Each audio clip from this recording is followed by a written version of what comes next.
আসসালামু আলাইকুম ওয়া রাহমাতুল্লাহি ওয়া বারাকাতুহু। আলহামদুলিল্লাহি ওয়া সলাতু আলা নবিয়িহি আম্মা বা'দ। আউযু বিল্লাহি মিনাশ শাইতানির রাজীম। বিসমিল্লাহির রাহমানির রাহিম। ওয়াল আসরি ইন্নাল ইনসানা লাফি খুসর। আল্লাহ তাআলার দরবারে শুকরিয়া আদায় করি। আলহামদুলিল্লাহ, আল্লাহ তাআলা আমাকে এবং আপনাদেরকে সুস্থ রেখেছেন আশা করি। আমি একটা বিষয় আপনাদের সামনে আলোচনা করব চিন্তা করে আজকে আপনাদের সামনে উপস্থিত হয়েছি। দীর্ঘদিন যাবৎ আমার জেহেনে একটা হাদিসের অর্থ ঘুরপাক খাচ্ছে। একটা সহিহ হাদিসের মধ্যে বর্ণনা আছে কিয়ামতের পূর্বে মানুষের মধ্যে জেনা বেড়ে যাবে। শুধু জেনা বেড়ে যাবে এমন নয়, জেনার উপকরণও বেড়ে যাবে।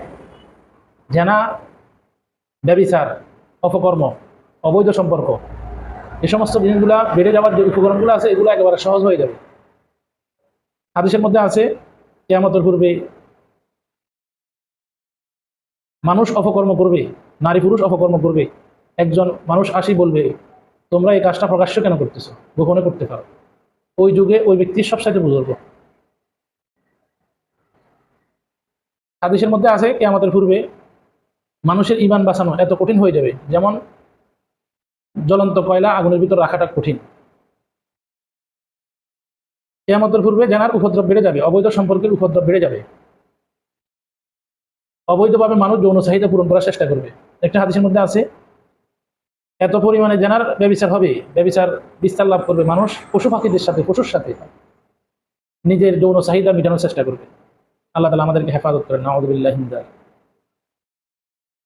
সরওয়ারে কায়নাত সাইয়্যিদুল আম্বিয়া মুহাম্মদুর রাসূলুল্লাহ সাল্লাল্লাহু আলাইহি সাল্লামের যে বাণীগুলা উনি বলে গেছেন, এই বাণীগুলা কিন্তু আমাদের জন্য খুবই গুরুত্বপূর্ণ এবং প্রয়োজনীয়। কিয়ামতের পূর্বে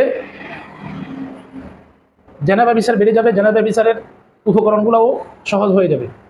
মানুষ জেনার বিষয়গুলোকে সহজ মনে করবে এবং নিজে বাপ হয়ে মেয়েকে বাধা দিতে পারবে না, ভাই হয়ে বোনকে বাধা দিতে পারবে না, নিজের বিবাহিত স্ত্রীকে স্বামী কিছুই বলতে পারবে না। এমন এক পরিস্থিতি সামনে আসতেছে। আল্লাহ তাআলা আমাদেরকে হেফাজত করে।